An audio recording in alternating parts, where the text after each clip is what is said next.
E aí, pessoal, bem-vindos a mais uma análise. Olha, o dia de hoje, 15 de maio de 2026, está sendo definido por uma palavra: instabilidade. A gente vai entender exatamente como a política doméstica brasileira cria aquelas ondas, sabe? Aquele efeito cascata que bate direto na nossa economia, tudo isso rolando num cenário global que já está super tenso. É como se fosse um quebra-cabeça gigante. Mas vamos juntar essas peças agora para ver a imagem completa. Bom, vamos dar uma olhada rápida na nossa agenda de hoje. Temos 4 pontos principais para cobrir. Primeiro, o STF e a polêmica do filme. Segundo, o dólar batendo 5,7. Terceiro, a cúpula entre Trump e Xi Jinping. E quarto, aquele ataque devastador em Kiev. Vamos lá, porque essas coisas estão muito mais conectadas do que parecem. Número 1. STF e o filme, a nossa faísca política doméstica.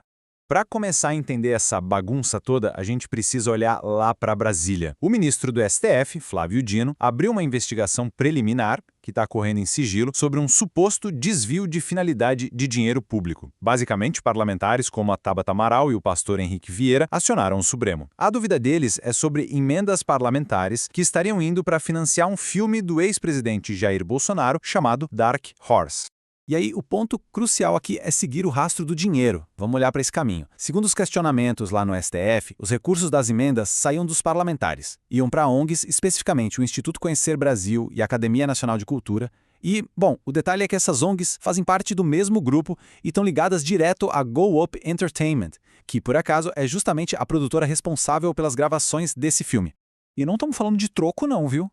Para dar uma dimensão, o deputado Mário Frias teria destinado R$ 2 milhões para o Instituto Conhecer Brasil. E tem mais. Vazou um áudio do senador Flávio Bolsonaro pedindo apoio financeiro para um banqueiro, o Daniel Vorcaro, que inclusive já é investigado por crimes financeiros, falando uma quantia de R$ 134 milhões para o filme. Agora, é super importante deixar claro aqui que o senador Flávio Bolsonaro negou veementemente qualquer tipo de ilegalidade, tá? Ele bateu o pé dizendo que não rolou nenhuma vantagem indevida e que esses recursos negociados aí eram puramente privados. Número 2. Dólar a 5,7. Como os mercados reagem a essa instabilidade? Independentemente de quem está certo ou errado lá em Brasília, o mercado financeiro não perdoa ruído político e o resultado está aí. R$ 5,07. Pois é, o dólar fechou no maior valor em mais de um mês, acumulando uma escalada de mais de 2% só nessa semana. O pessoal do mercado correu para se proteger das incertezas e o resultado foi a bolsa caindo e a moeda americana disparando. Mas o que puxou esse freio de mão na nossa economia? Na verdade, o mercado operou no meio de uma verdadeira tempestade perfeita, vindo de dois lados. De um lado, a gente tem a pressão interna, essa aversão ao risco com as investigações envolvendo a política que a gente acabou de destrinchar. Mas do outro lado da balança tem a pressão externa. A inflação global não dá trégua e tem um medo gigante do conflito entre Estados Unidos e Irã ameaçando as cadeias de suprimentos de energia no mundo todo. E para vocês terem uma ideia do tamanho do problema lá fora, dá uma olhada no cenário macroeconômico.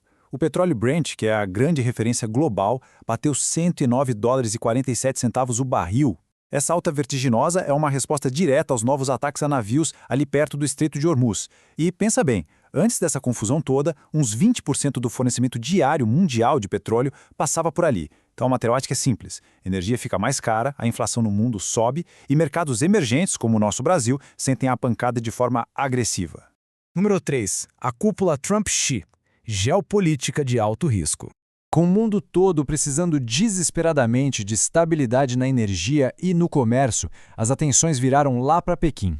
A gente teve aquela super cúpula entre o Donald Trump e o Xi Jinping. Agora, o que é fascinante olhar aqui é o contraste brutal entre o que se esperava e o que realmente rolou na prática. Na aviação, por exemplo, eles fecharam um acordo para a China comprar 200 jatos da Boeing. Parece muito, né? Mas a expectativa era de até 750 aeronaves, o que chegou a derrubar as ações da Boeing. Sobre o Oriente Médio, o Trump até admitiu que está pensando em levantar algumas sanções de empresas chinesas que compram petróleo iraniano. E no campo diplomático, o clima esquentou a portas fechadas, com o Xi Jinping dando avisos bem rígidos sobre qualquer intervenção em Taiwan.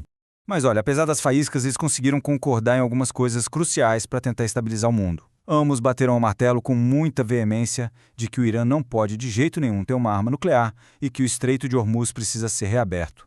E os Estados Unidos falaram que esperam compromissos da China para comprar dezenas de bilhões de dólares em produtos agrícolas americanos nos próximos anos, tentando dar uma equilibrada nessa balança. Número 4. Ataque a Kiev e o custo humano. Agora, enquanto os líderes mundiais debatem sanções, bilhões de dólares e petróleo em salões luxuosos, a gente precisa mudar um pouco o tom e olhar para a realidade nua e crua, que é bem mais dolorosa. A Ucrânia sofreu o pior ataque aéreo do ano na sua capital. Um míssil russo atingiu em cheio um prédio residencial no distrito de Darnitsy. 24 pessoas perderam a vida ali nos escombros, tragicamente incluindo 3 crianças. Quase 50 pessoas ficaram feridas. O choque na comunidade foi tão vasto que umas 400 pessoas que moram por ali precisaram receber apoio psicológico imediato logo após o bombardeio. Isso ilustra muito bem a gravidade absoluta dessa destruição. O presidente Volodymyr Zelensky foi até lá, colocou flores nos escombros, conversou com as equipes de resgate exaustas e disse: os russos praticamente nivelaram uma seção inteira do edifício com o seu míssil. Isso traz a geopolítica de volta para sua dimensão humana, né? Uma parte inteira de um lar reduzida a pó. E se alguém acha que isso foi um evento isolado, dá uma olhada nesse número. 1.500. 1.500 drones foram lançados pela Rússia contra o território ucraniano num intervalo de apenas 2 dias seguidos. Isso junto com dezenas de mísseis. É uma escalada implacável. Então, a gente volta para a nossa pergunta principal. Como essa teia toda de investigações domésticas, picos no mercado financeiro e conflitos globais violentos vai moldar a estabilidade do resto do nosso ano? Tá tudo conectado. O movimento político em Brasília agita o nosso dólar aqui, que já está sangrando pelo medo da crise de energia no Oriente Médio, enquanto as potências mundiais tentam negociar tréguas no meio de uma guerra devastadora na Europa. Acompanhar e entender essas conexões é, sem dúvida, a única forma de tentar entender o mundo moderno. Fica essa reflexão para vocês. Muito obrigado por acompanharem essa análise de hoje e até a próxima.